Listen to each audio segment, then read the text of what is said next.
For weeks, Briggs noticed his golden retriever, Barley, acting strangely. The usually playful pup had become a stoic guard, fixated on a single spot on their front porch. He wouldn't eat, he wouldn't play fetch, he just sat there, day and night, growling at anyone who came near. Briggs was baffled. He tried coaxing him away with treats, his favorite squeaky toys, even the promise of a car ride. Nothing worked. Barley was a furry statue, a loyal soldier at his post. What could possibly be so important? One morning, Briggs decided enough was enough. He needed to understand what was captivating his dog's attention so completely. As he approached, Barley's growl rumbled deeper, a clear warning. "Easy boy, what is it?" Briggs murmured, kneeling down. Tucked beneath the loose floorboard Barley was guarding was a small, cream-colored envelope. It was weathered, as if it had been there for a long time, yet it was perfectly preserved. Barley's constant vigilance had protected it from the elements. With a gentle nudge to his furry friend, Briggs carefully retrieved the letter. His name, Briggs, was written on the front in a delicate looping script that sent a jolt through his heart. It was a handwriting he hadn't seen in years, a handwriting that belonged to his late wife, Clara. His hands trembled as he stared at it. Clara had passed away 3 years ago after a sudden illness. Her loss had left a gaping hole in his life, one he tried to fill with work and routine, anything to numb the pain. He hadn't realized until that moment just how much unresolved grief he was still carrying. Taking a deep breath, he sat on the porch steps, with Barley resting his head on his knee as if sensing his owner's turmoil. He carefully broke the seal. The letter wasn't dated. It began simply, "My dearest Briggs." As he read, the world around him faded away. Clara's voice, her warmth, her gentle spirit filled the pages. She wrote about her love for him, their shared dreams, and the little moments that made up their life together. She knew her time was short, and she'd penned this letter as a final goodbye, a way to comfort him when she was no longer there. She wrote about Barley, the puppy they had picked out together just weeks before she fell ill.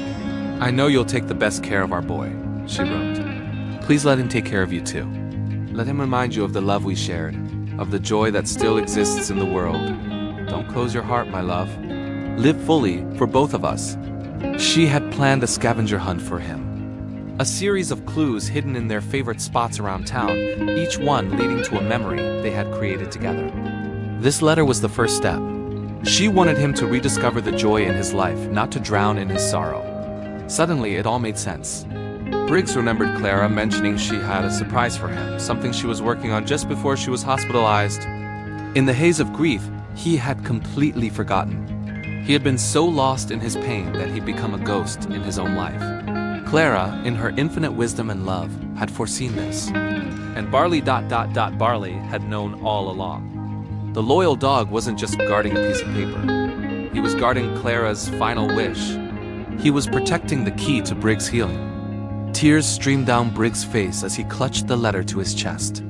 They weren't just tears of sadness, but of gratitude and profound love. He looked at Barley, whose tail gave a slight, hopeful wag. "You knew, didn't you, boy?" Briggs whispered, wrapping his arms around his furry guardian angel. "You were waiting for me to be ready." The dog licked away his tears. A silent promise of companionship on the journey ahead. That afternoon, Briggs and Barley embarked on their adventure. The first clue in the letter led them to the old oak tree in the park where Briggs had proposed.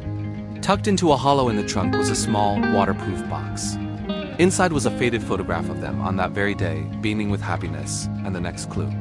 It led them to the small Italian restaurant where they had their first date, then to the bookstore where they'd spent countless rainy afternoons, and to the scenic overlook where they watched sunsets. With each new location, a wave of memories washed over Briggs. He didn't just remember the events. He felt them. He felt the flutter of excitement from their first date, the warmth of Clara's hand in his, the sound of her laughter echoing in his ears. For the first time in 3 years, he wasn't just remembering Clara with pain. He was celebrating the beautiful life they had built together. Barley was by his side every step of the way, his happy panting a constant, comforting rhythm.